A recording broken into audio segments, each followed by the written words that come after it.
தந்தை மைந்தன் தூய ஆவியாருடைய நாமத்திலே உங்கள் அனைவரையும் அன்போடு வாழ்த்துகிறேன். நாகர்கோவில் கிறிஸ்து சபை சார்பாக நடந்தேறுகிற இந்த ஓய்வு நாள் ஆராதனையிலும் எங்களோடு பங்கேற்கிற உங்கள் அனைவரையும் சிறப்பாக காணொளி காட்சி வழியாக ஆண்டவரை மகிமைப்படுத்துகிற உங்கள் அனைவரையும் இயேசுவின் நாமத்திலே அன்போடு வாழ்த்துகிறோம். நாம் அனைவரும் இணைந்து ஆண்டவரை மகிமைப்படுத்துவோம்.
நம்முடைய பிதாவாகிய தேவனாலும் கர்த்தராகிய இயேசு கிறிஸ்துவினாலும் உங்களுக்கு கிருபையும் சமாதானமும் உண்டாவதாக.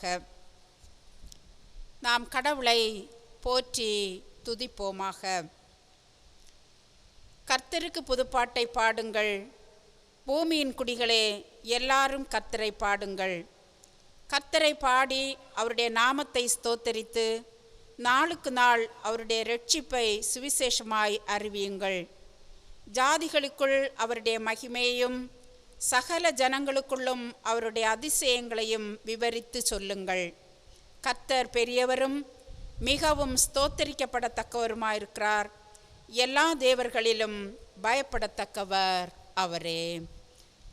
இந்த ஆராதனைக்கு ஆரம்பமாக தேவ ஆசீர்வாதத்துக்காக ஜெபம் ஏறெடுப்போம். எல்லா துதிக்கும் ஸ்தோத்திரங்களுக்கும் பாத்திரராக இருக்கிற தூய பிதாவே, இந்த பரிசுத்தமான ஓய்வு நாளின் இந்த காலை நேரத்திலும் காணொளி காட்சி வாயிலாக எங்கள் இல்லங்களிலே அமர்ந்து ஒருமித்து உம்மை ஆராதிக்கும் இந்த நல்ல ஆராதனை வேளைக்காக நன்றி நிறைந்த இருதயத்தோடு உம்மை ஸ்தோத்திரிக்கிறோம். அப்பா, உம்மை துதிக்கிறோம். கடவுளே, நாங்கள் எங்கிருந்தாலும் உம்முடைய கண்கள் எங்களை நோக்குகின்றன. உம்முடைய பிரசன்னம் எங்களை நிரப்புகின்றது. ஆண்டவரே, நாங்கள் ஆவியிலே ஒருமித்து இருக்கின்றோம். பரிசுத்த ஆவியானவர் எங்களை ஆளுகை செய்கின்றீர். இப்போதும் இந்த தொழுகையை உம்முடைய கரத்திலே நாங்கள் தருகின்றோம். பாடுகிற பாடல்கள் உம்முடைய நாமத்துக்கு மகிமையை கொண்டு வரட்டும். சிந்திக்கிற உம்முடைய வார்த்தைகள் எங்களுடைய உள்ளங்களிலே பதியட்டும். சுவாமி ஆவியானவர் உம்முடைய வார்த்தைகளினூடே எங்களோடு பேசுவீராக. எங்களுடைய உள்ளங்களை தொடுவீராக. எங்களுடைய வாழ்க்கையிலும் செயலிலும் உம்முடைய வார்த்தையின் மூலமாக ஒரு மாற்றம் உண்டாகட்டும். கர்த்தாவே, பரிசுத்த ஆவியானவர் தாமே எங்களை ஆளுகை செய்வீராக. கடவுளே, ஒருமித்து ஒரே இருதயத்தோடு இந்த தொழுகையிலே பங்கு கொள்ளுகிற உம் அடியார் ஒவ்வொருவரையும் தேவனாகிய கர்த்தர் நிறைவாய் ஆசீர்வதிப்பீராக. கடவுளே, பாடல்களை பாடி உம்முடைய நாமத்தை மகிமைப்படுத்துகிற உம்முடைய பிள்ளைகளை கர்த்தர் விசேஷமாய் ஆசீர்வதிப்பீராக. துவக்கம் முதல் முடிவு மட்டும் தேவ ஆவியானவருடைய பிரசன்னம் எங்களை ஆளுகை செய்யட்டும். எங்களை உம்முடைய பிரசன்னம் மூடிக்கொள்ளட்டும். கர்த்தாவே, உம்முடைய கரத்திலே தருகிறோம், ஏற்றுக்கொள்ளும். இயேசுவின் மூலம் கேட்கிறோம் நல்ல பிதாவே, ஆமேன். நாம் யாவரும் இணைந்து ஆண்டவரை போற்றும் விதமாய் 37வது ஞானப்பாடலை பாடுவோம். ஞானப்பாடல் 37. வாரம் முற்றும் சேமமாய் தேவன் காத்தார் தயவாய் என்ற பாடலை பாடுவோம்.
ஐந்தாவது சங்கீதத்தை முறைமுறையாய் வாசிப்போம்.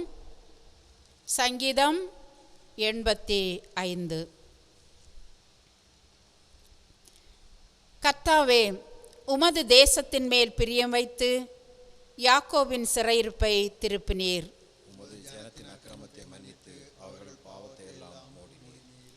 உமது உக்கிரத்தை எல்லாம் அடக்கிக் கொண்டு உமது கோபத்தின் எரிச்சலை விட்டு திரும்பினீர். எங்கள் ரட்சிப்பின் தேவனே, நீர் எங்களை திருப்பி கொண்டு வாரும். எங்கள் மேலுள்ள உமது கோபத்தை ஆறப்பண்ணும். என்றைக்கும் எங்கள் மேல் கோபமாயிருப்பீரோ? தலைமுறை தலைமுறையாக உமது கோபத்தை நீடித்திருக்க பண்ணுவீரோ? உமது ஜனங்கள் உம்மில் மகிழ்ந்திருக்கும்படி நீர் எங்களை திரும்ப உயிர்ப்பிக்க மாட்டீரோ? கர்த்தாவே, உமது கிருபையை எங்களுக்கு காண்பித்து உமது இரட்சிப்பை எங்களுக்கு அருளி செய்யும். கர்த்தராகிய தேவன் விளம்புவதை கேட்பேன்.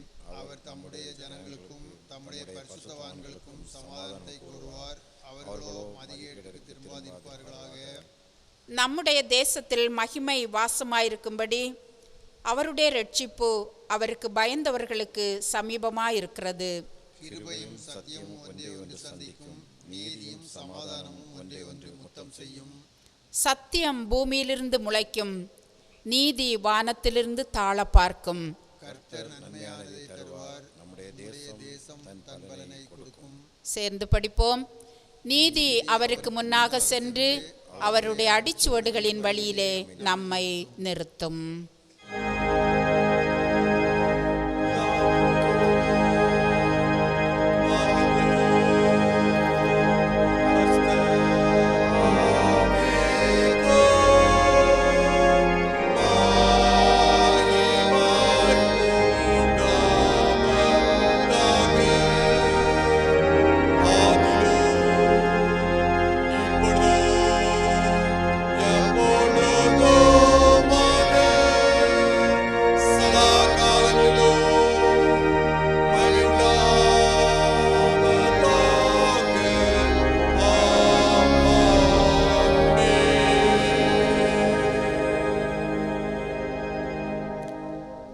கடவுளுக்கு விரோதமாக நாங்கள் கலகம் பண்ணி அவர் தீர்க்கதரிசிகளாகிய தம்முடைய ஊழியக்காரரை கொண்டு எங்களுக்கு முன்பாக வைத்த அவருடைய நியாயப்பிரமாணங்களின்படி நடக்கத்தக்கதாக நாங்கள் அவருடைய சத்தத்திற்கு செவி கொடாமற் போனோம்.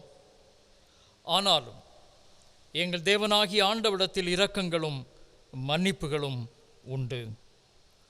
நம்முடைய பலவீனங்களை குறித்து பரிதபிக்கக்கூடாத பிரதான ஆசாரியர் நமக்கு இராமல் எல்லாவிதத்திலும் நம்மை போல் சோதிக்கப்பட்டும் பாவம் இல்லாதவருமாயிருக்கிற பிரதான ஆசாரியரே நமக்கு இருக்கிறார். இந்த காலை பொழுதிலும் இறை பிரசன்னத்தை உணர்கின்ற நாம் நம்முடைய வாழ்விலே அமைதியின் பணிகளை நிறைவேற்றுவதற்காக அழைக்கப்பட்டிருக்கிற நாம் எப்படி நம்முடைய பணிகளை தொடர்கின்றோம் என்பதை ஒரு கணம் இந்த காலை பொழுதிலே சிந்தனை செய்து பார்ப்போம். அமைதியின் கருவிகளாக அருட்பணி செய்ய நாம் அழைக்கப்பட்டிருக்கிறோம். இரக்கத்தோடு பணி செய்து இறை நாமத்தை மகிமைப்படுத்த நாம் அழைக்கப்பட்டிருக்கின்றோம். இறை அரசின் தகவுகள் மூலமாக வாழ அழைக்கப்பட்டிருக்கிறோம். ஆனால் பல நேரங்களிலே சுயநலத்திற்கு இடம் கொடுத்து ஆண்டவருடைய விருப்பத்தை நாம் மறந்திருக்கின்றோம். ஆனாலும் தன் பாவங்களை மறைக்கிறவன் வாழ்வடைய மாட்டான், அவைகளை அறிக்கையிட்டு விட்டுவிடுகிறவனோ இரக்கம் பெறுவான் என்று கற்றுத்தந்திருக்கின்ற ஆண்டவர் இந்த காலை நேரத்திலே பரிசுத்தராகி உம்மை பணிந்து கொள்கிற இந்த நேரத்திலே எங்களுடைய அபாத்திர தன்மைகளை உணர்ந்து உம் சமூகத்திலே எங்களை தாழ்த்தி மன்னிப்புக்காக நாங்கள் மன்றாடுகின்றோம். யாவரும் ஒன்றிணைந்து நம்முடைய குறைவுகளை அறிக்கையிடுவதற்கு துணையாக 200வது ஞானப்பாடலின் முதல் சரணத்தையும் 3ஆம் சரணத்தையும் நாம் பாடி இந்த பாடல் வாயிலாக நம்முடைய குறைவுகளை அறிக்கை செய்வோம். 200வது ஞானப்பாடல் 1ஆம் 3ஆம் சரணங்கள். நிர்பந்தமான பாவியாய்.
மன்னிப்பையும் பாவ நிவிர்த்தியையும் நமக்கு கட்டளையிட்டர்லி வாழ்க்கையை சீர்படுத்துவதற்கான காலத்தையும் தமது தூய ஆவியானுடைய கிருபையும் தேற்றுதலையும் தந்தருள்வாராக.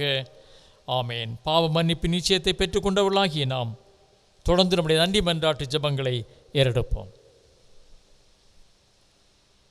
தர்மையான ஓய்வு நாளின் காலை வேளையிலும் துதி ஸ்தோத்திரங்களை எடுப்போம், நன்றி சொல்லுவோம். அற்புதமாய், அதிசயமாய், ஆச்சரியமாய், அனுகூலமாய் அரவணைத்து அன்பு தந்து இம்மட்டும் நம்மை நடத்தி வருகிறார். ஆண்டவருடைய அருளுக்காக, அன்புக்காக, ஆற்றலுக்காக நாம் அவரை போற்றுவோம். சுமார் 2 மாதங்கள் நம்முடைய பணிவிடைகளை நிறைவேற்ற முடியாதபடிக்கு நம்முடைய இல்லங்களிலே கண்டிப்பாக முடங்கி கிடந்தே ஆக வேண்டும் என்று சொல்கிற அனுபவத்திலும் ஆண்டவருடைய தாங்குதலும், தளர்வின் அனுபவங்களிலே கடவுளுடைய பலனும் நம்மை தாங்கி வருகிறதே, நன்றி சொல்லுவோம். பொருளாதார நிலைகளிலும் குறைவுகளின் மத்தியிலே ஆண்டவர் நமக்கு துணையாக இருக்கிறார். உற்சாகமும் தைரியமும் நம்பிக்கையும் தருகிறார்.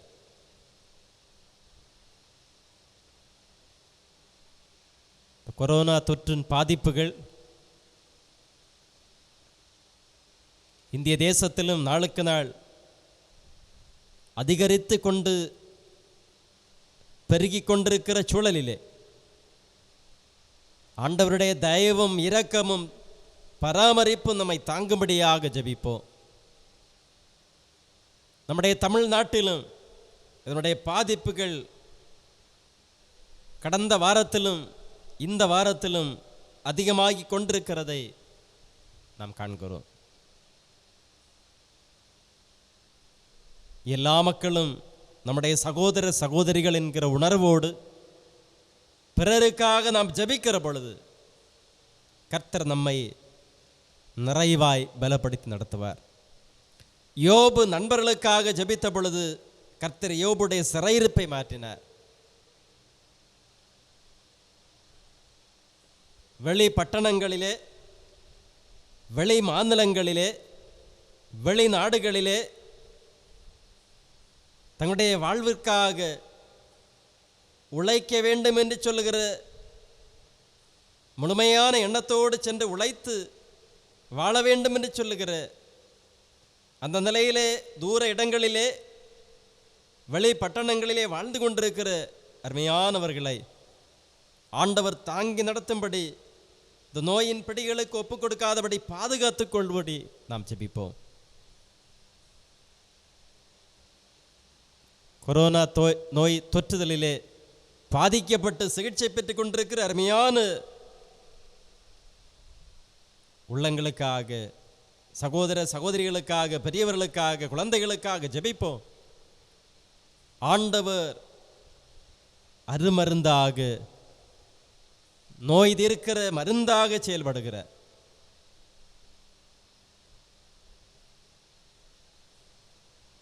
ஆண்டவரே, உம்முடைய பலனும் உம்முடைய கிருபையும் உம்முடைய விடுதலையும் இந்த தேசத்திலே, இந்த சமூகத்திலே தாரும் என்று சொல்லி ஜெபிப்போம். நம்முடைய குமரி மாவட்டத்திற்காக ஜெபிப்போம். இந்த நாட்களிலே நோய் தொற்று நாளுக்கு நாள் பெருகி கொண்டிருக்கிற சூழலிலே இந்த குமரி மண்ணையும் ஆண்டவர் கண்ணோக்கி பாரும். மக்களுடைய அத்தியாவசிய தேவைகள் நாளுக்கு நாள் சந்திக்கப்பட ஆண்டவரை நீர் உதவி செய்யும் என்று ஜெபிப்போம். விசுவாசத்தோடு, முழுமையான அர்ப்பணத்தோடு, மன நிறைவோடு நம்முடைய இல்லங்களிலே அமர்ந்திருந்து நாம் ஜெபிக்கிற பொழுது மெய்யாகவே ஆண்டவர் நம்முடைய ஜெபங்களை ஏற்றுக்கொள்கிறார். எளியோருடைய விண்ணப்பத்தை ஆண்டவர் கேட்கிறார். மகா இரக்கமும் கிருபையும் அன்புமுள்ள எங்கள் பிரசுத்த பிதாவே, இந்த அருமையான ஓய்வு நாளுக்காக உமக்கு நன்றி சொல்லுகிறோம். ஒருவேளை கூடி ஆராதிக்க முடியாவிட்டாலும் எங்கள் இல்லங்களிலே அமர்ந்திருந்து எங்கள் உள்ளங்களிலே இணைந்து ஆண்டவரை நோக்கி பார்க்கும்படியான பாக்கியத்தை எங்கள் ஆண்டவர் எங்களுக்கு தந்திருக்கிறீர். ஆண்டவர் எங்களை போஷிக்கிறீர், எங்களை பராமரிக்கிறீர், எங்களை தப்பு வைக்கிறீர், எங்களை தாங்குகிறீர். நாங்கள் அடியெடுத்து வைத்திருக்கிற இந்த புதிய நாட்கள் எங்கள் அனைவருக்கும் மிகுந்த ஆசீர்வாதமாய் ஆச்சரியமாய் அமையும்படி கஞ்சி மன்றாடுகிறோம் சுவாமி. சமூகத்திலே காணப்படுகிற கொரோனா வைரஸ் அதன் தாக்குதல்கள் முழுமையாக மாறி போகும்படியான கிருபைகளை ஆண்டவர் தார். இதன் காரணமாக எங்களுடைய வேலைகளை நாங்கள் நிறைவேற்ற முடியாமல் எங்களுடைய பணிகள் முடங்கி கிடக்கிறது, எங்களுடைய தொழில்கள் முடங்கி கிடக்கிறதை ஆண்டவர் அறிகிறீர். முழுமையான ஒரு விடுதலையை, முழுமையான ஒரு சமாதானத்தை எங்கள் தேசத்திலே, எங்கள் சமூகத்திலே ஆண்டவர் தந்து எங்களை ஆதரிக்கும்படி கெஞ்சுகிறோம். கர்த்தாவே, வட மாநிலங்களுக்காக ஜெபிக்கிறோம். ஆண்டவருடைய முழுமையான பாதுகாப்பை மக்களுக்கு தாரு, தேவ கிருபை தாரு சுவாமி. ஒருவேளை கஞ்சிக்கு கூட வழி இல்லாதபடிக்கு வாழ்ந்து கொண்டிருக்கிற மக்களும் எங்கள் தேசத்திலே உண்டு. வாழ்க்கையிலே நொந்து போய், வாழ்க்கை தரமே அடிபட்டு போய் சோர்ந்து போயிருக்கிற மக்களை, குடும்பங்களை எங்கள் ஆண்டவர் காப்பாற்றும். ஆண்டவருடைய பாதுகாப்பும் ஆண்டவருடைய பராமரிப்பும் உம்முடைய பிள்ளைகளுக்கு நிறைவாய் எங்கள் தேவன் தந்து நடத்தும்படி மன்றாடுகிற சுவாமி. தலைவர்கள் எடுக்கிற முயற்சிகள் தேவனாலே வாய்க்கப்படும்படி கர்த்தர் துணை செய்யும். ஆண்டவரே, இந்த நாட்களிலும் வயோதிப்ப பெற்றோருக்காக ஜெபிக்கிறோம். படுக்கைகளிலே இருக்கிற அருமையான நம்முடைய பிள்ளைகளுக்காக ஜெபிக்கிறோம். கர்த்தர் பலப்படுத்தும், தாங்கிக் கொள்ளும். சிறு பிள்ளைகளுக்காக ஜெபிக்கிறோம், காத்துக்கொள்ளும். தேவ கிருபை ஒத்தாசை உடைய பிள்ளைகளை தாங்கட்டும். குடும்பங்களிலே நல்ல நிகழ்வுகளுக்கென்று ஆயத்தமடைந்தும் ஒருவேளை கால சூழல்களினாலே நல்ல நிகழ்வுகளை நடத்த முடியவில்லை என்று சொல்லி இருக்கிற சூழல்களிலே உம்முடைய பிள்ளையுடைய வாழ்க்கையினை, உம்முடைய பிள்ளையுடைய முயற்சிகளை கர்த்தர் ஏற்றுக்கொள்ளும்படி, ஆசீர்வதித்தரும்படி, பெரிய காரியங்களை வருங்காலங்களிலே நிறைவேற்றும்படி உம் சமூகத்திலே ஜெபிக்கிறோம். எங்கள் திருச்சபையின் எல்லா குடும்பங்களையும் தேவன் ஆசீர்வதியும். கஷ்டப்படுகிற பொருளாதார நெருக்கடிகளிலே கடினப்படுகிற குடும்பங்களை தேவனுடைய கரங்களிலே அர்ப்பணிக்கிறோம். கர்த்தர் ஆசீர்வதியும்.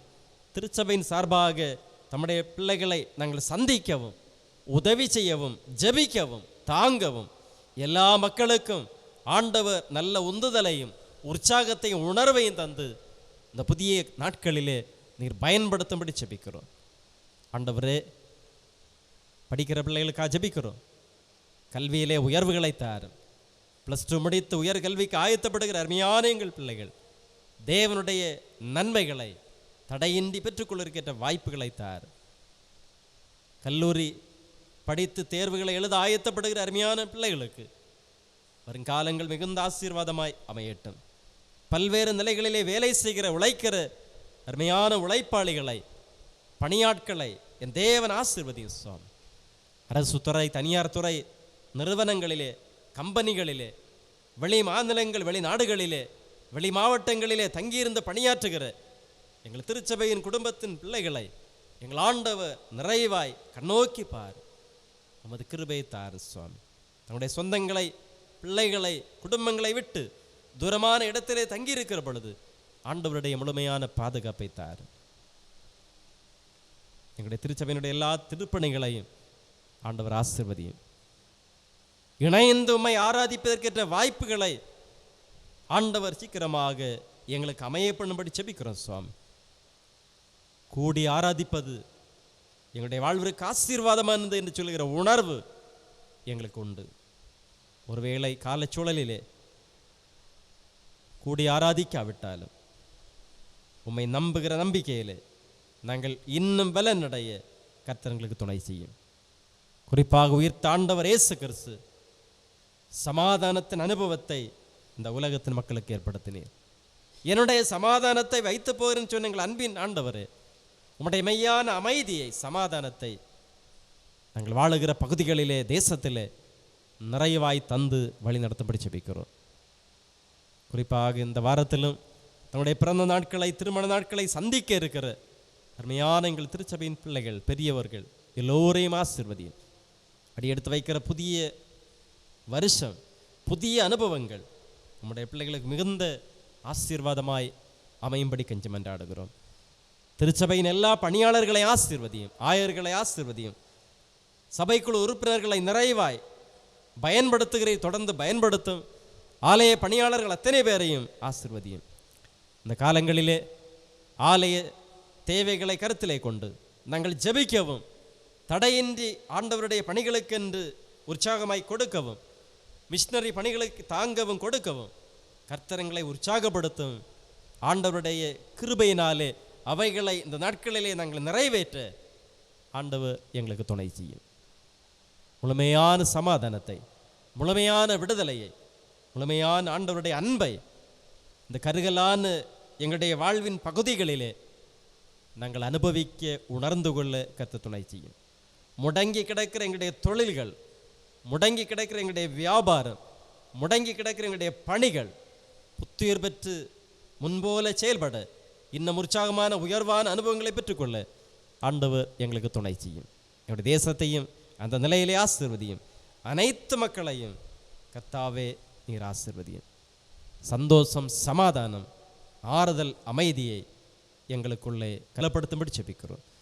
துதி, கனமகிமை எல்லாம் ஆண்டவருக்கு அர்ப்பணிக்கிறோம். அந்த நாளில் நாங்கள் கேட்க இருக்கிற நம்முடைய வார்த்தைகள் எங்கள் மிகுந்த ஆதரவாய், அனுகூலமாய், ஆசீர்வாதமாய் அமையும்படி ஜெபிக்கிறோம்.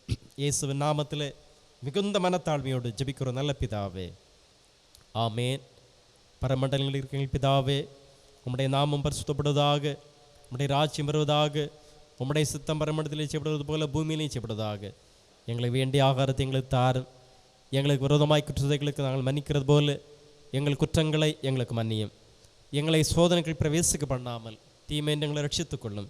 ராஜ்யமும் வல்லமையும் மகிமையும் என் என்னைக்கும் உடையவைகளே, ஆமாம்.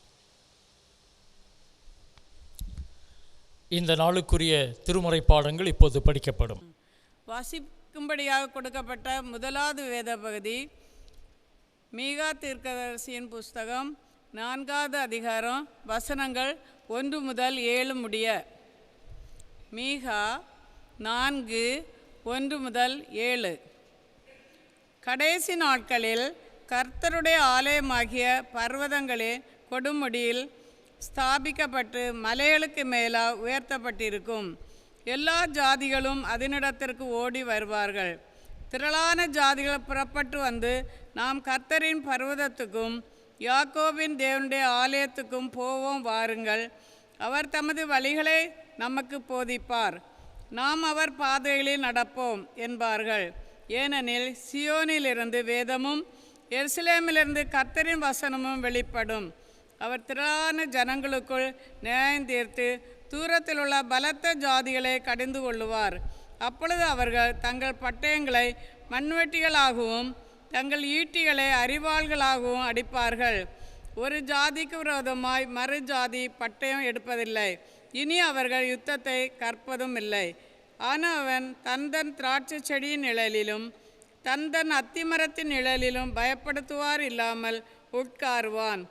சேனையுடைய கர்த்தரின் வாய் இதை சொல்லிற்று.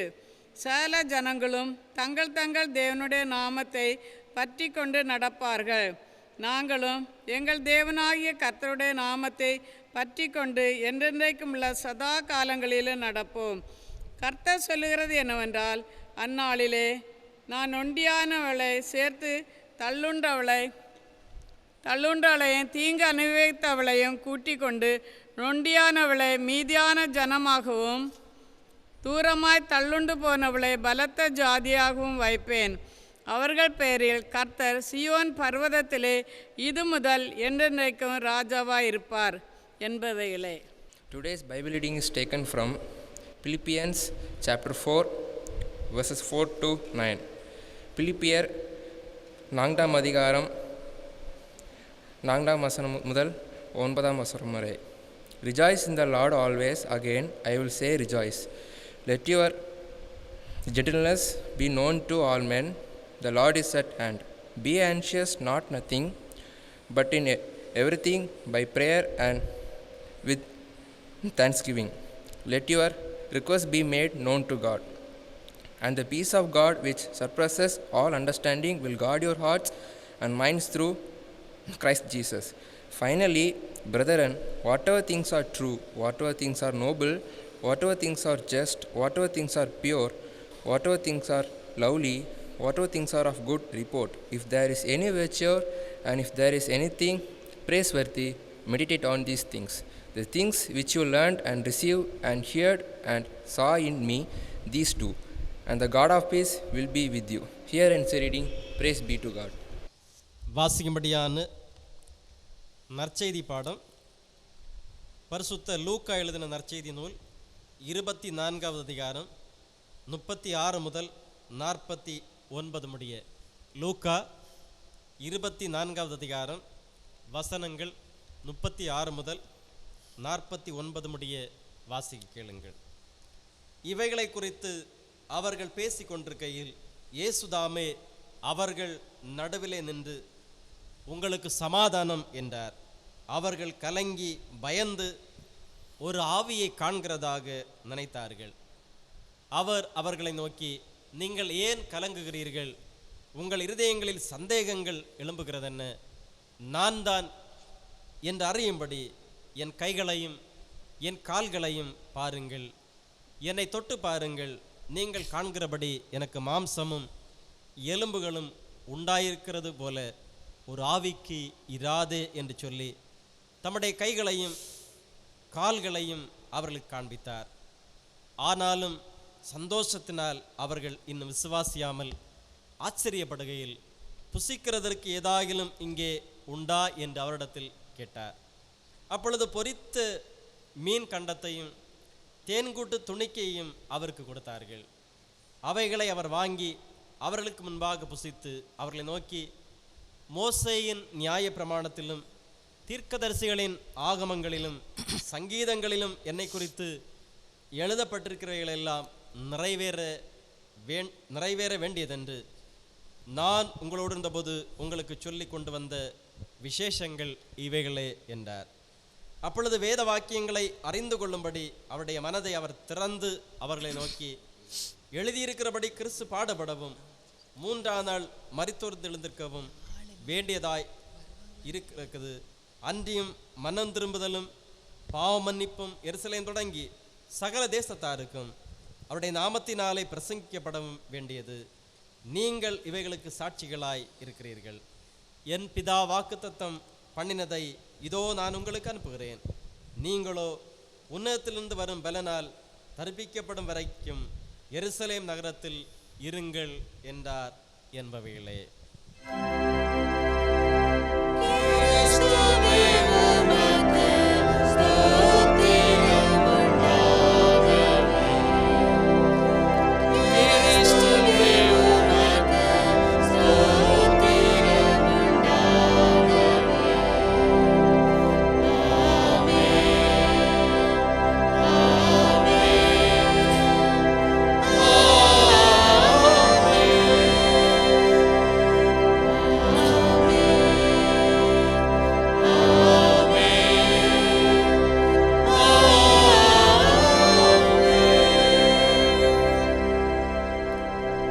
நாம் இணைந்து ஆராதனை கீதங்களிலே 152வது பாடலாகிய கர்த்தரன் மேய்ப்பராய் இருக்கிறாரே தாழ்ச்சி அடையேன் என்றுமே என்ற பாடலை நாம் பாடுவோம். பாடல் 152.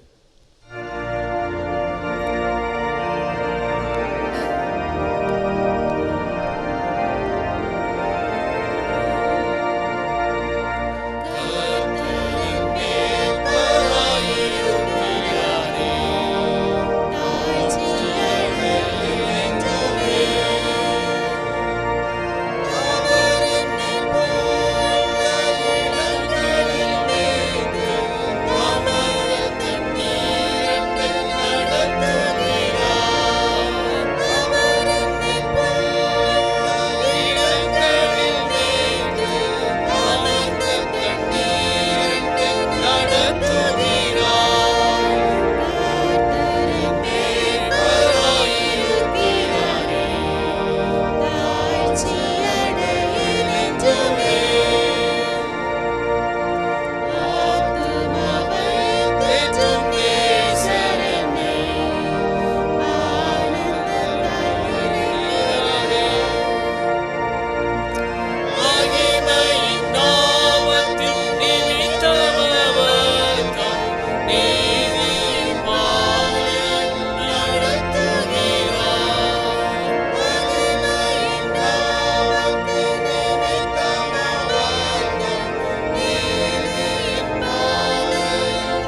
ஜெபம் செய்வோமாக.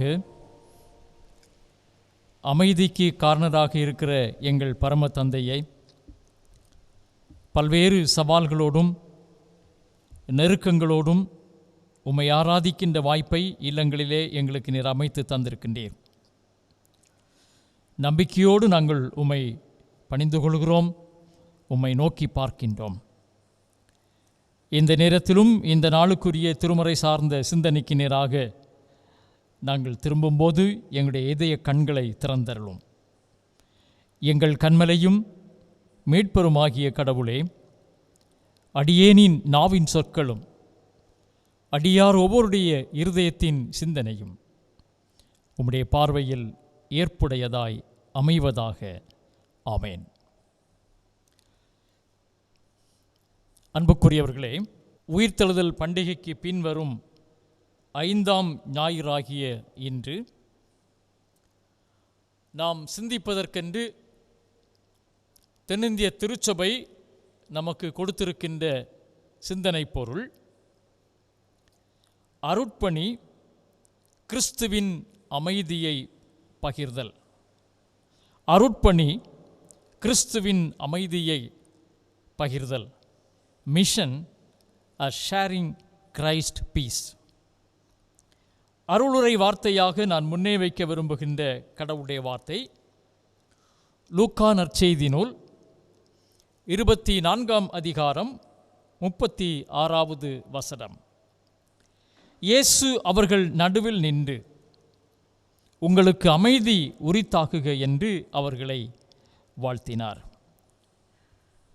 உங்களுக்கு அமைதி உரித்தாக்குக என்று அவர்களை வாழ்த்தினார்.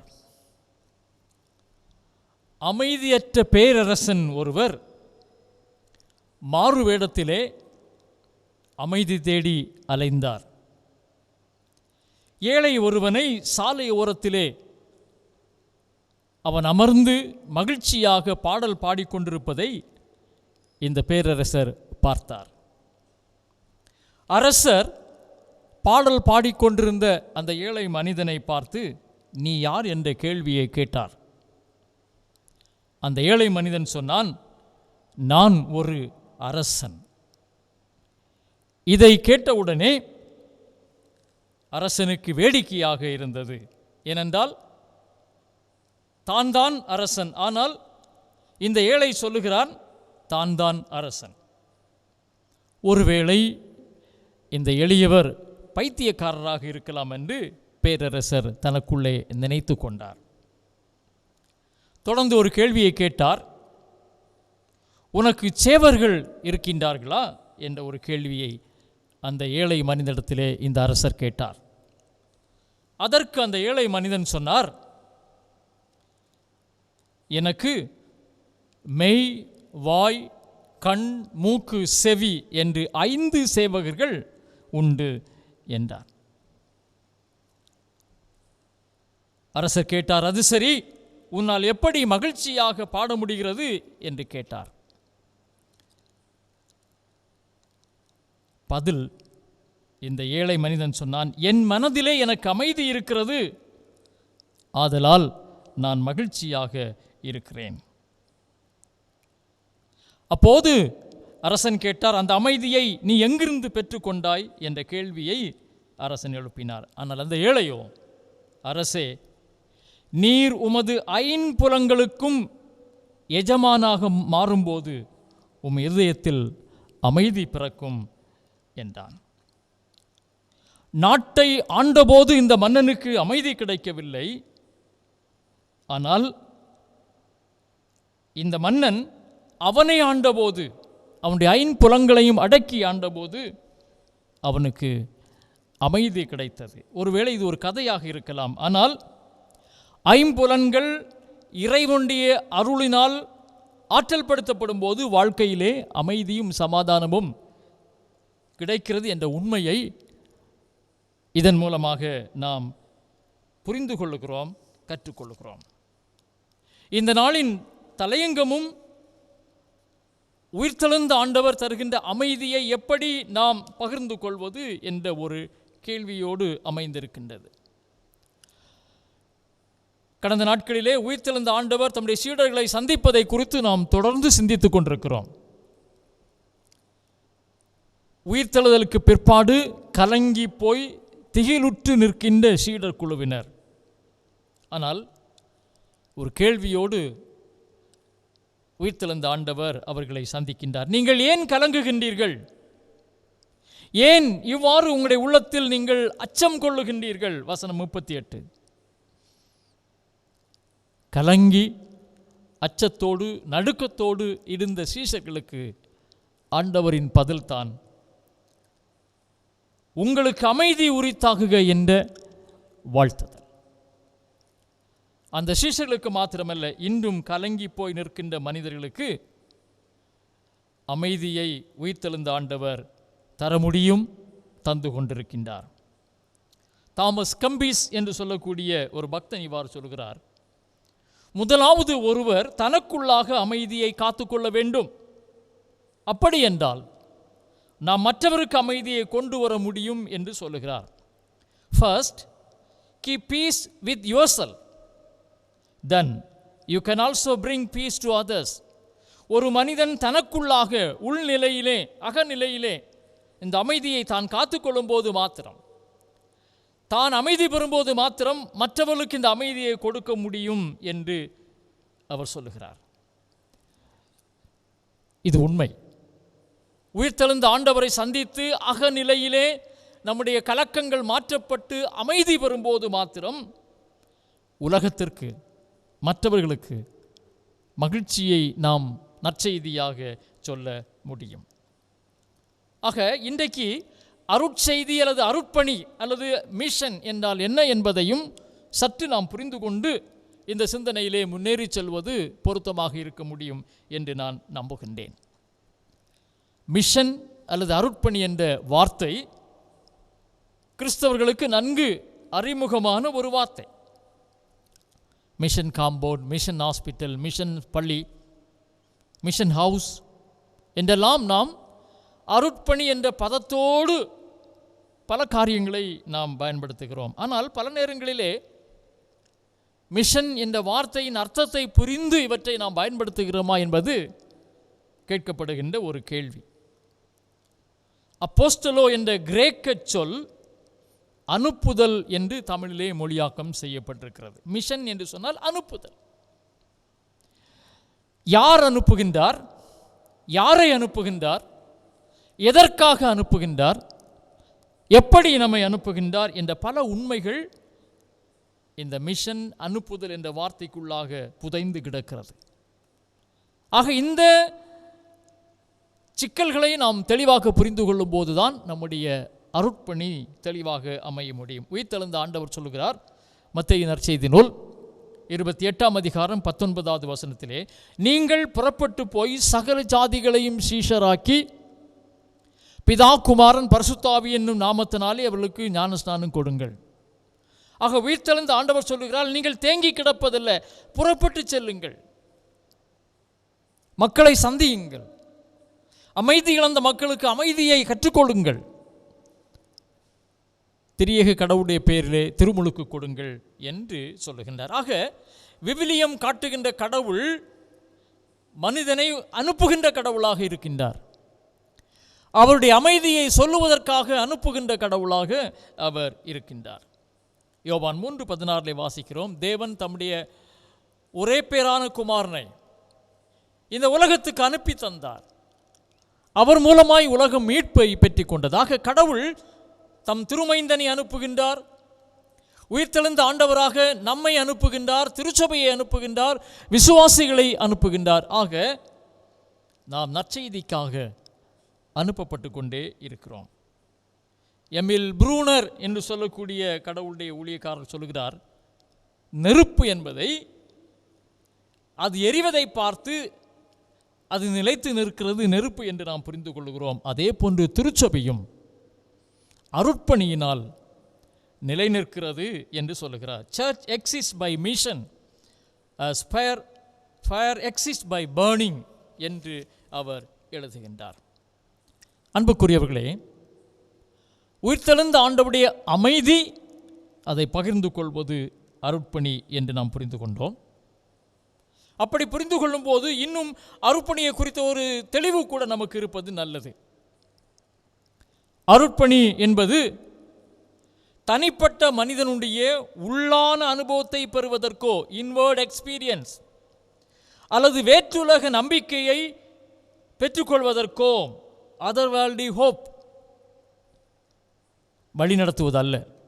மாறாக மக்களின் தனிப்பட்ட அல்லது கூட்டு வாழ்விலே மாற்றுருவாக்கத்தை உருவாக்குவது. ஆக அருட்பணியிலே ஒரு தனி மனிதனுடைய உள்ளான பக்தியோ வளர்ச்சியோ அல்ல, மாறாக மனுக்குலம் ரட்சிக்கப்பட வேண்டும், மனுக்குலம் மாற்றுப்பாதையிலே நற்செய்தியின் வெளிச்சத்திலே நன்மை பெற வேண்டும், அமைதி பெற வேண்டும் என்ற நிலையிலே அனுப்பப்படுவது என்பதை நாம் இங்கே தெளிவாக புரிந்து கொள்ள வேண்டும்.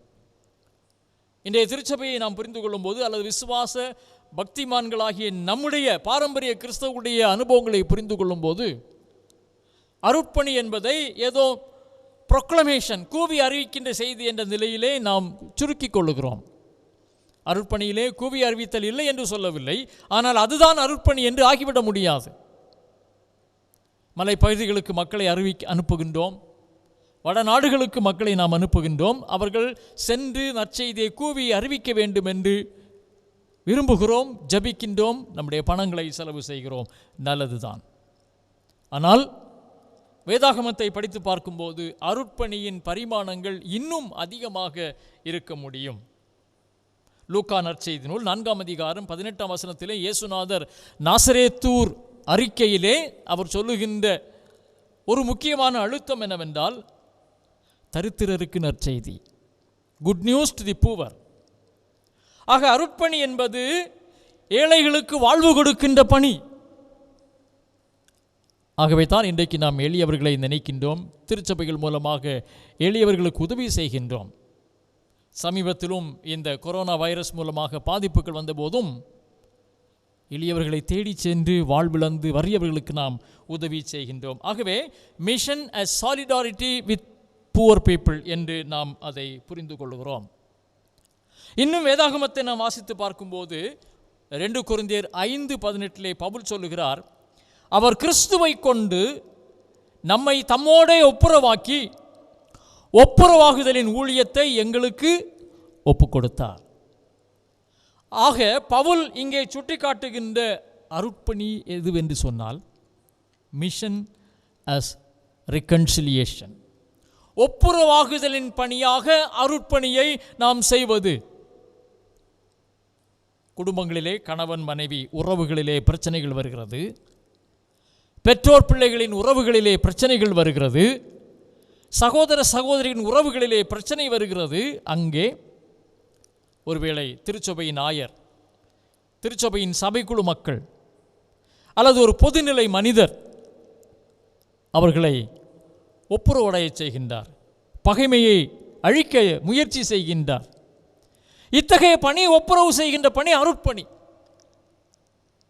தற்காலத்திலே இது எவ்வளவு முக்கியமான பணி என்பதையும் நாம் புரிந்து கொள்ள அழைக்கப்படுகிறோம். யோவான் சுவிசேஷம் 4ஆம் அதிகாரத்தை வாசித்து பார்த்தால் இயேசுநாதருக்கும் சமாரியா நாட்டு பெண்மணிக்கும் இடையே ஒரு உரையாடல், மிஷன் as டயலாக். இங்கே 29ஆம் வசனத்திலே பாருங்கள், அவரை வந்து பாருங்கள், அவர் கிறிஸ்து தானே, அந்த ஊர் மக்களிடத்தில் அந்த பெண்மணி சொல்லுகின்றாள். ஆக இருவேறு சிந்தனை உடையவர்கள், நம்பிக்கை உடையவர்கள் பேசுகிறார்கள், சிந்திக்கின்றார்கள், இயேசுவை மேசியா என்று கண்டுகொள்ளுகின்றார்கள். உரையாடல் அருட்பணி. யோவான் 5ஆம் அதிகாரம் 3ஆம் வசனத்தை நாம் வாசித்து பார்க்கும்போது இயேசுநாதர் யோவான் ஸ்நாபகனை பார்த்து சொல்லுகிறார், அவன் எரிந்து பிரகாசிக்கின்ற விளக்காய் இருக்கிறான். Mission as witness. யோவான் ஸ்நாபகனை பார்த்து இயேசுநாதர் சொல்கிறார், எழிந்து பிரகாசிப்பிக்கின்ற விளக்காக இருக்கிறான். நற்செய்தி கூட்டங்களில் எழும்பி நின்று நம்மை மிகைப்படுத்தி சொல்லுகின்ற சாட்சி அல்ல இது. யோவானுடைய வாழ்வு பணியை பார்த்து இயேசுநாதர் சொல்லுகின்ற சாட்சி. அருட்பணி என்பது சாட்சி சொல்லுதல், சாட்சியாக பிரகடனப்படுத்துதல் என்று சொல்லலாம். மிக முக்கியமாக இந்த நாளின் தலைப்புக்காக நமக்கு கொடுக்கப்பட்டிருக்கிற பொருள்தான் mission as sharing Christ peace, கிறிஸ்துவின் அமைதியை. கிறிஸ்துவினால் உருவாக்கப்பட்ட சமாதானத்தை பகிர்ந்து கொள்வதுதான் அருட்பணி என்று உயிர்த்தெழுந்த ஆண்டவருடைய ஆற்றலினால் நமக்கு தரப்படுகின்ற ஒரு அழைப்பாக இங்கே இருக்கிறதை நாம் பார்க்கின்றோம். ஆகவே இன்றைக்கு நான் முதலாவது பகிர்ந்து கொள்ள விரும்புகின்ற சிந்தனை என்று சொல்லும்போது, God the giver of peace, கடவுள் அமைதியை அல்லது சமாதானத்தை நமக்கு கொடுக்கின்றவராக இருக்கின்றார். அல்லது சிலர் நினைப்பதை போன்று ஏதோ நம்முடைய திறமையினாலோ பாரம்பரியத்தினாலோ நம்முடைய செல்வத்தினாலோ இந்த அமைதியை நாம் பெற்றுக்கொள்வது அல்ல. It is a gift from God. கடவுளிடத்திலிருந்து வருகிற ஒரு பரிசு தான் இந்த அமைதி என்பதை நீங்கள் புரிந்து கொள்ள வேண்டும். பொதுவாக அமைதி அல்லது பீஸ் என்று சொல்லும்போது ஆப்சன்ஸ் ஆஃப் கான்ஃப்ளிக்ட் என்று நாம் அதை புரிந்து கொள்ள முடியும். முரண்பாடு இல்லாத ஒரு வாழ்க்கை சூழ்நிலை அல்லது பிரச்சனைகள் இல்லாத ஒரு வாழ்க்கை சூழ்நிலை. Peace as quietness of mind, நம்முடைய உள்ளம் அமைதியாக இருத்துதல் என்றெல்லாம் அந்த வார்த்தையை கேட்ட உடனே நினைக்கின்றோம். ஆனால் இதன் பின்னணியத்தை விடவும் சற்று வித்தியாசமான ஒன்று. உங்கள் இருதயம் கலங்காதிருப்பதாக என்று ஆண்டவர் சொன்னார். போராட்டம், சிலுவை, நெருக்குதல், புயல், இவற்றின் மத்தியிலே தான் அவர் சொல்லுகிறார் உங்கள் இருதயம் கலங்காதிருப்பதாக. ஆக பழைய ஏற்பாட்டிலே சொல்லப்பட்டிருக்கிற ஷாலோம் என்று சொல்லுகின்ற வார்த்தையாக இருக்கலாம், அல்லது புதிய ஏற்பாட்டிலே பயன்படுத்தப்பட்டிருக்கின்ற ஐரனே என்று சொல்லுகின்ற வார்த்தையாக இருக்கலாம். இவைகளெல்லாம் ஆழமான உண்மைகள் நமக்கு சுட்டி காட்டுகிறது என்பதை நாம் புரிந்து கொள்ள வேண்டும். மனிதன் அல்லது மனிதர்கள் கடவுளில் உள்ள உறவில் வாழ்வின் அடிப்படையில் அகநிலையிலும் வெளி நிலையிலும் பெற்றுக்கொள்ளுகிற ஒத்திசைவு, கடவுளோடு உள்ள ஒரு ஒத்திசைவிலே தான் இந்த அமைதியை நாம் புரிந்து கொள்ள வேண்டும். அதன் அர்த்தம் என்னவென்று சொன்னால், கடவுளை ஒதுக்கி வைத்துவிட்டு அமைதியை சிந்தித்தோம் என்று சொன்னால் முழுமை பெறாது, அது தோல்வியைத்தான் நமக்கு தர முடியும். லேவியராகமம் 26 அதிகாரம் 6 வசனத்தை நாம் வாசித்து பார்க்கும்போது, நாட்டிற்கு அமைதி அருளுவேன். கடவுள் தேசத்திலே அமைதியை நமக்கு தருவதாக சொல்லுகிறார். நாம் படிக்க கேட்ட முதலாம் திருமறை பாடமாகிய மீகா 4 அதிகாரத்தை நீங்கள் வாசித்து பார்த்தால், சியோன், எருசலேம், அதன் மாற்றுருவாக்கம், டிரான்ஸ்ஃபர்மேஷன் ஆஃப் சியோன் என்று சொல்லலாம். அந்த அதிகாரத்துக்கு படிக்கப்பட்ட அந்த பகுதிகளுக்கு நம் தலைப்பு கொடுக்கலாம். உடைவுபட்டு சிதைவுபட்டிருக்கிற எருசலேம், சியோன் எதிர்காலத்தில் மகிழ்ச்சி அடையும், முழுமை பெறும். யாவையின் மூலமாக ஒரு மகிமையான ஆளுகை இந்த சியோனிலே மலரும். உலகளாவிய அமைதி அங்குள்ள மக்களுக்கு கிடைக்கும். ஆக ஆண்டவரின் ஆளுகையிலே அமைதி. 3ஆம் வசனத்திலே நாம் வாசிக்கிறோம், மீகா 4:3, ஆண்டவரின் ஆளுகையில் அமைதி. அங்கே பாருங்கள், தங்கள் பட்டயங்களை மண்வெட்டிகளாகவும் தங்கள் ஈட்டிகளை அரிவாள்களாகவும் அடிப்பார்கள். பட்டயங்கள் போர்க்கருவிகள், அவைகளெல்லாம் விவசாய கருவிகளாக மாற்றம் பெறுகின்றன. ஒரு தலைகீழ் மாற்றம். அது மாத்திரமல்ல, கடவுள் பிரசன்னராக இருந்து திருச்சட்டத்தின் மூலமாக சியோனிலே தம்முடைய அமைதியையும் ஆற்றலையும் வெளிப்படுத்துகிறார். இந்த அமைதியின் ஆட்சியிலே அவனவன் தன் திராட்சை செடியின் நிழலிலும் தன் அத்திமர நிழலிலும் பயன்படுத்துவார் இல்லாமல் உட்காருவார்கள். ஆக அன்புக்குரியவர்களே, மேசியாவின் மூலமாக ஒரு புதிய அமைதலின் ஆட்சி உருவாக்கப்படும் என்பதை நாம் பார்க்கிறோம். ஆகவே தான் ஏசாயா 52:7 நாம் வாசிக்கும் போது, சமாதானத்தை கூறி அறிவியுங்கள், மேசியாவின் மூலமாக கடவுள் மூலமாக கொடுக்கப்படுகிற இந்த அமைதியை நாம் உலகமெங்கும் எடுத்துச் சொல்ல வேண்டும். அதுதான் அருட்பணியின் மையம் என்று இங்கே நாம் புரிந்து கொள்கிறோம். லூக்கா சுவிசேஷம் 2ஆம் அதிகாரம் 14ஆம் வசனத்திலே, கிறிஸ்துவின் பிறப்பினால் உலகத்திலே அமைதி ஏற்படுகிறது. இயேசுவினுடைய வாழ்வு மற்றும் பணிகளினால் அமைதி ஏற்படுகிறது. இந்த அமைதியை நம்முடைய அருட்பணியின் மையமாக ஏற்றுக்கொண்டு உயிர்த்தெழுந்த ஆண்டவருடைய ஆலோசனையிலே நாம் உலகத்திலே செல்ல அழைக்கப்படுகிறோம். 2 தெசலோனிக்கேயர் 3ஆம் அதிகாரம் 16ஆம் வசனத்தை நான் வாசிக்கிறேன். சமாதானத்தின் கர்த்தர் தாமே எப்பொழுதும் சகல விதத்திலும் உங்களுக்கு சமாதானத்தை தருவாராக. அழகாக நான் வாசிக்கிறோம். சமாதானத்தை கடவுள் நமக்கு தருகின்றார் என்று நாம் தெளிவுபடுத்தப்படுகிறோம். ரோமர் 5ஆம் அதிகாரம் 1ஆம் வசனத்திலே பவுல் சொல்கிறார், நம்முடைய கர்த்தராகிய இயேசு கிறிஸ்துவின் மூலமாய் தேவனிடத்தில் சமாதானம் பெற்றிருக்கின்றோம். இயேசு கிறிஸ்து சமாதானக்காரனர். அவர் மூலமாக பகையாகிய பிரிவினைகள் எல்லாம் உடைத்தெறியப்பட்டு அமைதியை அவர் சம்பாதித்து தந்தார். அவருடைய இரத்தம் அமைதிக்காக இந்த மண்ணிலே கொட்டப்பட்டது என்பதும் இங்கே நாம் புரிந்து கொள்ள வேண்டிய ஆழமான உண்மை. அமெரிக்க தேசத்திலே எழுப்புதலுக்காக கடவுள் பயன்படுத்தின ஒரு மனிதர்தான் பில்லி கிரஹாம் என்ற அருட்தொண்டர். அவர் சொல்லுகிறார், இயேசு மாத்திரமே இழந்த அமைதியை நமக்கு கொண்டு வர முடியும்.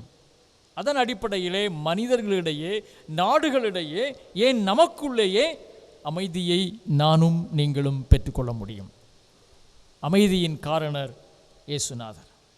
ஆகவே தான் திருச்சபை பிதாக்களில் ஒருவராகிய புனித அகஸ்டின் அவர்கள் சொல்லும்போது சொல்லுகிறார், ஆண்டவரில் அமைதி பெறும் வரை நம் இதயத்திற்கு அமைதி இல்லை. எல்லாருக்கும் தெரியும் இந்த அகஸ்டினுடைய வாழ்வை குறித்து. துன்மார்க்கமாக வாழ்ந்தவர், கிறிஸ்துவை விட்டு தூரம் போனவர், தன்னுடைய தாயின் ஜெபத்தினால் தொடப்பட்டார். மீண்டும் கிறிஸ்தவ நம்பிக்கைக்குள்ளாக வரும்போது தான் சொல்லுகிறார், ஆண்டவரில் அமைதி பெறும் வரை நம் இதயத்திற்கு அமைதி இல்லை. அன்புக்குரியவர்களே, கிறிஸ்துவை சார்ந்து, இறைவனை சார்ந்து இந்த அமைதியை இன்று நாம் அனுபவிக்கின்றோமா? நாம் யோசித்து பார்க்க அழைக்கப்படுகிறோம். இன்றைக்கு நாம் சந்திக்கின்ற பல பிரச்சனைகள், பல சூழல்கள் அமைதி இழந்த அனுபவத்தை உலகத்திற்கு சுட்டி காட்டிக் கொண்டிருக்கிறதை நாம் பார்க்கிறோம். கடந்த வாரத்திலே இந்த அவுரங்காபாத்திலே ஒரு ரயில் விபத்து நடந்ததை நீங்கள் பத்திரிகையிலே படித்திருக்கலாம், கேள்விப்பட்டிருக்கலாம். இடம் பெயர்ந்து செல்லுகின்ற ஏழைகள், வேலையிலிருந்து இந்த வியாதி நிமித்தமாக தங்களுடைய சொந்த நாட்டிற்கு பயந்து ஒதுங்கி செல்லுகின்ற ஏழைகள் இரவிலே களைப்போடு ரயில் தண்டவாளத்திலே படுத்து விடுகின்றார்கள். அதிகாலையிலே ரயில் வருகிறது. 14 பேர் வாழ்க்கையை இழக்க வேண்டிய சூழ்நிலை. ஆக்சிடென்ட்ஸ் சொல்லிக்கொண்டே போகலாம்.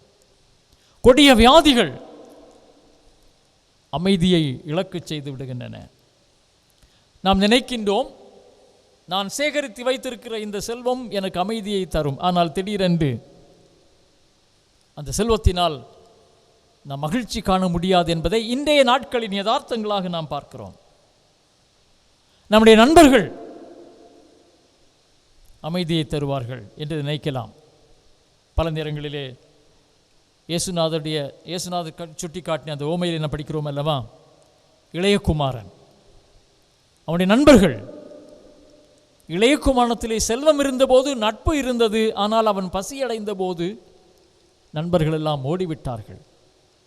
யோபு சொல்லுவார், என்னுடைய பிராண சிநேகிதர் எல்லாரும் என்னை பகைத்தார்கள். நண்பர்களும் முழுமையான அமைதியை நமக்கு தர முடியாது. இன்றைக்கு நாம் பல்வேறு வளர்ச்சிகளை பெற்றிருக்கிறோம். தொலை தொடர்பு சாதன மூலமாக பல அறிவியல் கருத்துக்களை பெற்றிருக்கிறோம், கலாச்சாரங்களை பெற்றிருக்கிறோம், நாகரிகங்களை பெற்றிருக்கிறோம். ஆனால் பல நேரங்களிலே இன்றைக்கு நம்முடைய நாடுகளிலே, நாம் குடும்பங்களிலே பெற்றுக்கொண்டிருக்கிற காரியங்கள், குடும்பங்களிலே அமைதி இல்லை. கணவன் மனைவிக்கிடையே அமைதி இல்லை, பெற்றோர் பிள்ளைகளுக்கிடையே அமைதி இல்லை, ஆசிரியர் மாணவர்களுக்கிடையே அமைதி இல்லை.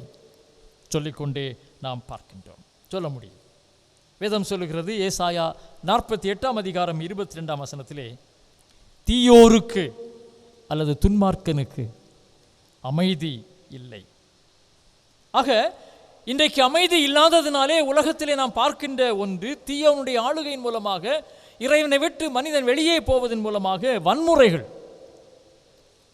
இன்றைக்கு நாம் சந்திக்கின்ற வன்முறைகள், டொமஸ்டிக் வயலன்ஸ், குடும்பங்களிலே நடைபெறுகிற வன்முறைகள், சாதிய வன்முறைகள், பொருளாதார ஏற்றத்தாழ்வினால் ஏற்படுகிற வன்முறைகள், சொல்லிக்கொண்டே போகலாம். இவைகள் இன்று பல கேள்விகளை நமக்கு ஏற்படுத்திவிட்டு மனிதன் இந்த வன்முறையிலே சிக்கி தவித்து வாழ்க்கையிலே அமைதி இழந்தவனாக இருக்கிறதை நாம் பார்க்கிறோம். காரணம், அமைதி தருகின்ற கடவுளை ஓரம் கட்டிவிட்டு அவன் சிந்திக்கின்றான். தீயோனுக்கு அமைதி இல்லை. ஆனால் இறைவனை சார்ந்து, இயேசு கிறிஸ்துவின் அருளை சார்ந்து, அவருடைய இறையரசின் போதனையை சார்ந்து வாழுகிற நமக்கு நிச்சயமாக அமைதி உண்டு என்பதை நாம் தெளிவாக புரிந்து கொள்ள அழைக்கப்படுகிறோம். இன்றைக்கு அன்புக்குரியவர்களே, அமைதியின் பணிகள் அதை நமக்கு தருகின்ற ஆண்டவருடைய அருளிலே அதை நாம் கட்டி எழுப்ப வேண்டும் என்று நாம் உணர்த்தப்படுகிறோம். ஒருவர் சொல்லுகிறார், மதர் தெரசா அவர்கள் சொல்லுகிறார்கள், சேவையின் கனி அமைதி. The fruit of service is peace. ஆக பிரிவினைகள், வன்முறைகள் இருக்கின்ற இந்த உலகத்திலே நாம் சேவை செய்கின்றவர்களாக கிறிஸ்துவின் அமைதியை நாம் சுட்டிக்காட்ட வேண்டும். இன்னும் மதர் தெரசா அவர்கள் சொல்வார்கள், அமைதி எப்போது ஆரம்பிக்கிறது? புன்முறுவலோடு சேவை செய்யும் போது. ஆக தேவை உள்ள மனிதர்களை பார்த்து புன்முறுவலோடு சேவை செய்யும் போது அது அமைதியின் பணியாக வளர முடியும். அது மாத்திரமல்ல, இன்னும் அவர்கள் சொல்லுகிறார்கள், நாம் ஒருவருக்கொருவர் சார்புடையவர்கள் என்பதை மறக்கும்போது நமக்கிடையே அமைதி இல்லை. நாம் ஒருவருக்கொருவர் சார்புடையவர்கள். மனிதன் ஒரு சார்புடைய மனிதன், ஒருவரை ஒரு சார்ந்து வாழ வேண்டும், பலவீனரை புரிந்து வாழ வேண்டும், அவர்களை தாங்க வேண்டும்.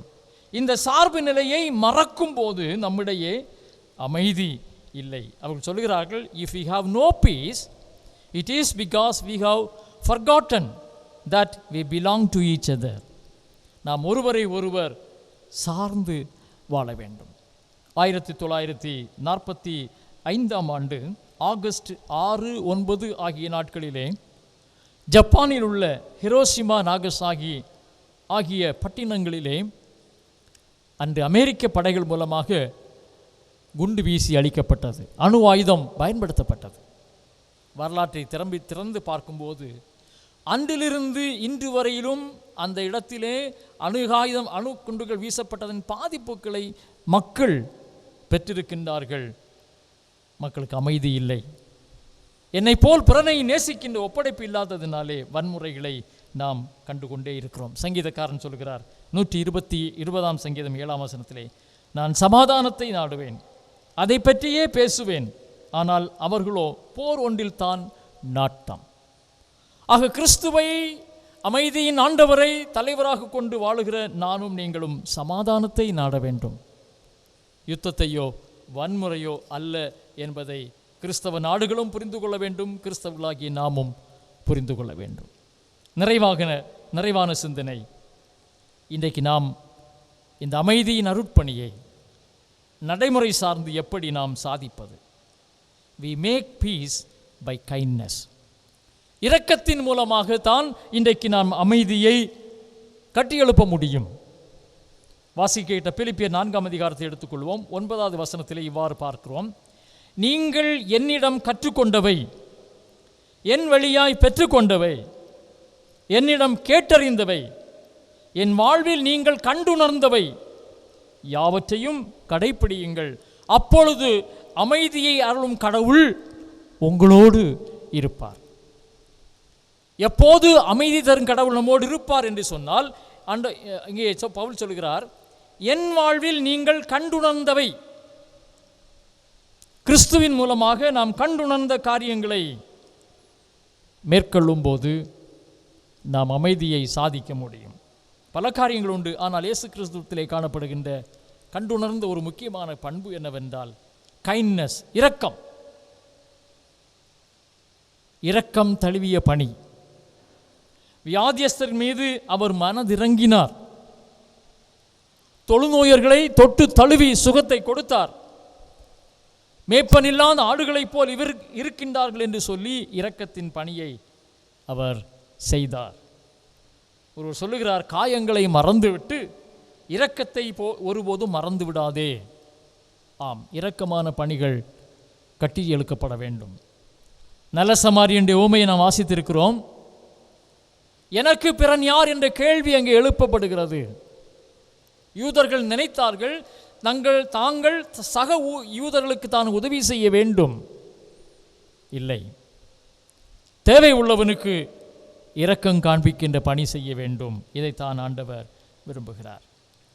மார்க் ட்வைன் என்பவர் இவ்வாறு சொல்லுகிறார், இரக்கம் என்ற மொழியினால் செவிடன் கேட்க முடியும், பார்வை இழந்தவன் வாசிக்க முடியும், அந்த அளவுக்கு இரக்கம் மனுக்குலத்திலே நன்மை செய்கிறது என்பதை நாம் புரிந்து கொள்கிறோம். ஏசாயா 49 அதிகாரம் 13 வசனத்தை வாசிக்கிறேன். ஆண்டவர் தன் மக்களுக்கு ஆறுதல் அளித்துள்ளார், சிறுமையுற்ற தன் மக்களின் மீது இரக்கம் காட்டியுள்ளார். இது கடவுளுடைய பண்பாக நாம் இதை பார்க்கிறோம். நீதிமொழிகள் 21:10 பொல்லார் மனம் தீமை செய்வதில் நாட்டம் கொள்ளும், துன்மார்க்கன் தீமை செய்வதிலே விரைந்தோடுவான், தனக்கு அடுத்திருப்பவரை கனிவுடனும் பார்ப்பதில்லை, இரக்கத்தோடு பார்ப்பதில்லை.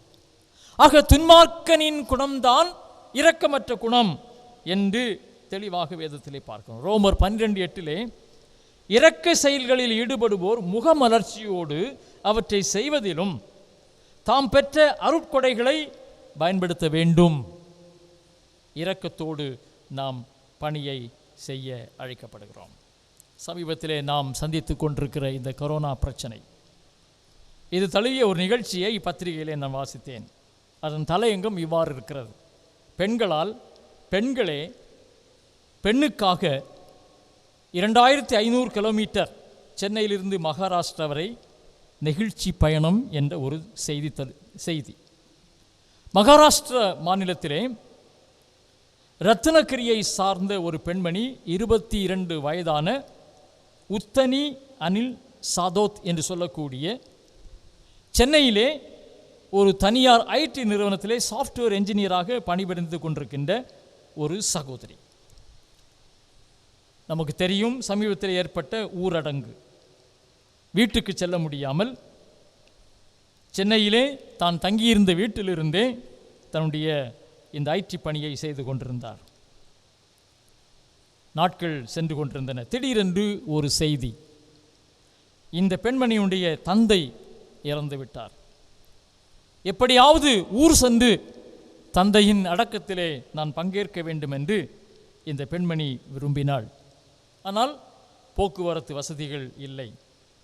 மகாராஷ்டிரா முதல்வர், அவருடைய மகன் ஆதித்யா தாக்கரே, சரத்பவர் அவர்களுடைய மகள் மெம்பர் ஆஃப் பார்லிமெண்டாக இருக்கின்ற சுப்ரியா சுலே, தமிழக முதல்வர் கனிமொழி எம்பி ஆகிய இவர்களையெல்லாம் இந்த கம்ப்யூட்டர் என்ஜினியர் லேடி ட்விட்டர் மூலமாக தொடர்பு கொள்கிறார். சுப்ரியா சுலே, கனிமொழி ஆகிய 2 பெண்களும் பார்லமெண்டத்திலே நன்றாக பழகினவர்கள். இவர்கள் மூலமாக ஒரு விடியல் பிறந்தது. இந்த ஐடி நிறுவனத்திலே விடுமுறை கேட்டபோது அவர்கள் சொன்னார்கள், உன்னை தனியாக அனுப்ப மாட்டோம், உன்னோடு ஒரு பெண்மணி வந்தால் நாங்கள் அனுப்புகிறோம். 2 பெண்மணிகள் முன் வந்தார்கள். ஒரு மோட்டார் வண்டியை எடுத்துக்கொண்டு ஓட்டிக்கொண்டு மகாராஷ்டிராவிலே சென்று அந்த சகோதரி தன்னுடைய தந்தையின் நல்லடக்கத்திலே கலந்து கொண்டாள். பாருங்கள், ஒரு பெண்மணிக்கு உதவி செய்வதற்காக 2 பெண்மணிகள் சுமார் 22,500 கிலோமீட்டர் தூரம் அவர்கள் பயணம் செய்கின்றார்கள். 28/4/20 நடந்த நிகழ்ச்சி. ஆக இரக்கமுள்ள பணிகள் இன்றைக்கு செய்யப்படும் போது அது அருட்பணியாக அமைய முடியும். ஆல்ஃபர்ட் ஸ்வைட்சர் இவ்வாறு சொல்லுகிறார்: சூரிய வெப்பமானது ஐஸ் கட்டியை உருக செய்து விடுகிறது, அதுபோல இரக்க பண்பானது மனிதனுடைய தவறான புரிந்து கொள்ளுதலையும் பகைமையான எண்ணங்களையும் ஆவியாக மாற்றிவிடுகிறது என்று சொல்லுகிறார். இரக்கத்தின் பணிகள் நம் மூலமாக உருவாக்கப்பட வேண்டும். உயிர்த்தெழுந்த ஆண்டவர் கலங்கிக்கோய் இருந்த சீஷர்களுக்கு அமைதியை சுட்டிக்காட்டுகிறார். கொலோசியர் 3:15 வாசிக்கிறோம்: கிறிஸ்து அருளும் அமைதி உங்கள் உள்ளங்களை நெறிப்படுத்துவதாக. இவ்வமைதிக்கென்றே நீங்கள் ஒரே உடலின் உறுப்புகளாக இருக்க அழைக்கப்பட்டிருக்கிறீர்கள். திருச்சபை ஒரே உடலின் உறுப்புகளாக இருக்க அழைக்கப்பட்டிருக்கிறோம். கிறிஸ்து அருளும் அமைதியை பகிர்ந்து கொள்வோம். அமைதியின் வழியாக இறைவனுடைய சிறப்பான அருட்பணிகளின் ஒரு நிலையை நாம் செயல் வடிவமாக்குவோம். உயிர்த்தெழுந்த ஆண்டவர் அதற்குரிய ஆற்றலை தொடர்ந்து நமக்கு தருவாராக. ஆமென்.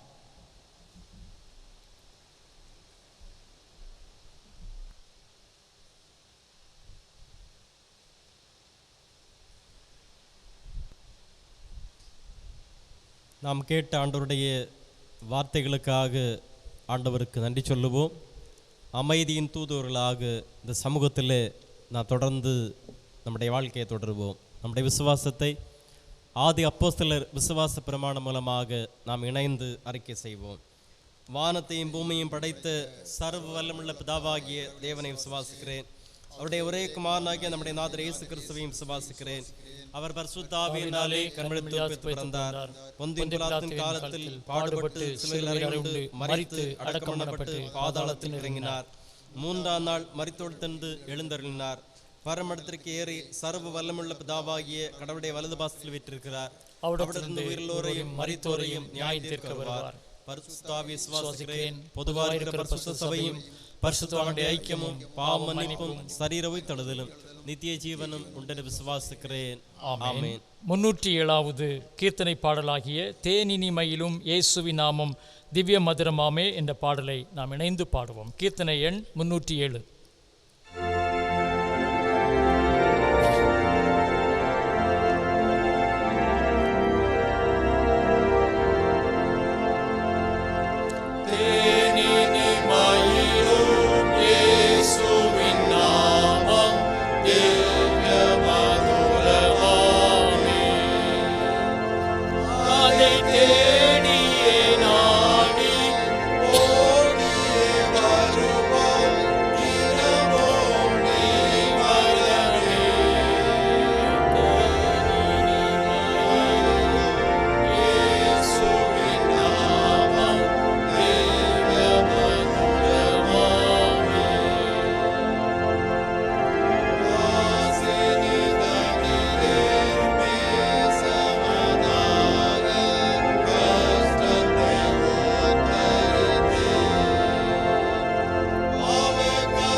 தொல்லையில் நல்ல துணைவராம் நேசரிடம் நீ அன்பதாய் சேர்ந்தால் அனைத்துணை காப்பா ஆசைகள் நீ வரவே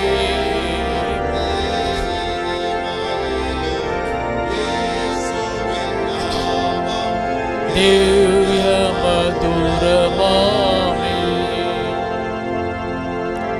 பூலோகத்தாரும் மேலோகத்தாரும்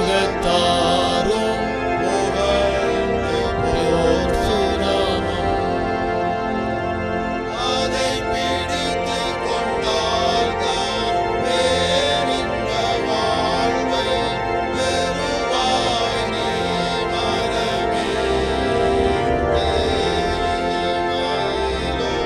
இயேசுவின் நாமம் திவ்ய மதுரமாமே.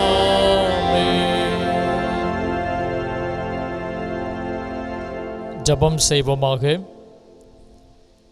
கலக்கத்தோடு இருந்த சீடர்களுக்கு உயிர்த்தெழுந்த ஆண்டவரின் சந்திப்பு, அமைதியை நீங்கள் பெற்றுக்கொள்ளுங்கள் என்ற நிலையிலே அவர்களை உற்சாகப்படுத்தியது என்று நாங்கள் சிந்தித்தோம். ஆண்டவரே, இன்றும் வாழ்க்கையிலே பல அமைதி இழந்த சூழ்நிலைகள் தனிப்பட்ட வாழ்க்கையிலும் குடும்பத்திலும் சமுதாயத்திலும் உண்டு. கர்த்தாவே, இந்த அமைதியை உம்மால் மாத்திரம் நாங்கள் பெற்றுக்கொள்ள முடியும். உயிர்த்தெழுந்த ஆண்டவர் அமைதியின் அருட்பணிக்கு அடித்தளம் வகுத்து தருகின்றீர். இன்று நாங்கள் சமாதானத்தின் கருவிகளாக, அமைதியின் கருவிகளாக செயல்பட எங்களை உமது கரங்களிலே ஒப்புவிக்கின்றோம். எங்களுடைய பலவீனங்களை மாற்றி உம்முடைய பணிகளிலே நீர் எங்களை உற்சாகப்படுத்தும். அமைதி இழந்த உலகத்தை உம்முடைய கரங்களிலே தருகிறோம். இந்த வியாதிகளின் பாதிப்புகள், மக்களுடைய தனிமைகள், வீடுகளிலே முடங்கி கிடக்கின்ற சூழல்கள், வேலை செய்ய முடியாமல் வறுமைகளை சந்திக்கின்ற அனுபவங்கள், இவற்றிருந்தெல்லாம் ஒரு விடுதலைக்கு நேரான அனுபவத்தை எங்களுக்கு தாரும். திருச்சபை, இறைமக்கள், அவருடைய தனிப்பட்ட வாழ்வின் தேவைகள் எல்லாவற்றையும் ஆசீர்வதியும். நீ சந்தித்தருளும். ஆலயங்கள் திறக்கப்பட்டு ஆராதனைகள் நடைபெறுவதற்குரிய சூழ்நிலைகளை தாரும். சமுதாயத்திலே அமைதியை தொடர்ந்து தாரும். அமைதிக்காக பணிபுரிகின்றவர்கள் பேறு பெற்றவர்கள் என்று இயேசுவின் வார்த்தையிலே நாங்கள் வாசிக்கிறோம். அந்த நிலையிலே எங்களுடைய வாழ்வு பணி, திருச்சபையின் வாழ்வு பணி அமைய எங்களை ஒப்புக் கொடுக்கிறோம். தொடர்ந்து நடத்தும். இறைமைந்தன் இயேசுவின் நாமத்தில் வேண்டிக் கொள்கிறோம். ஜெபம் கேளும் பிதாவே.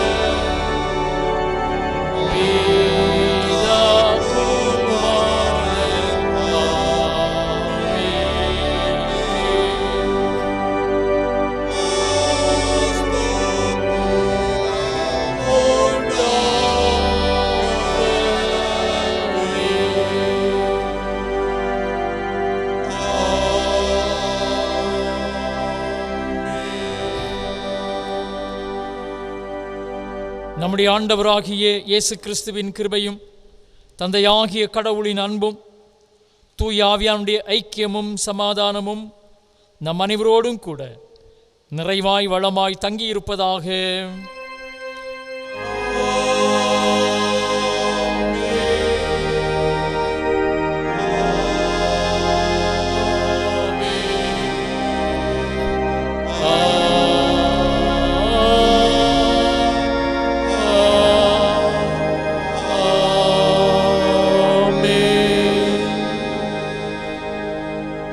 கிறிஸ்துவின் அமைதி நம்மோடு இருப்பதாக. ஆமென்.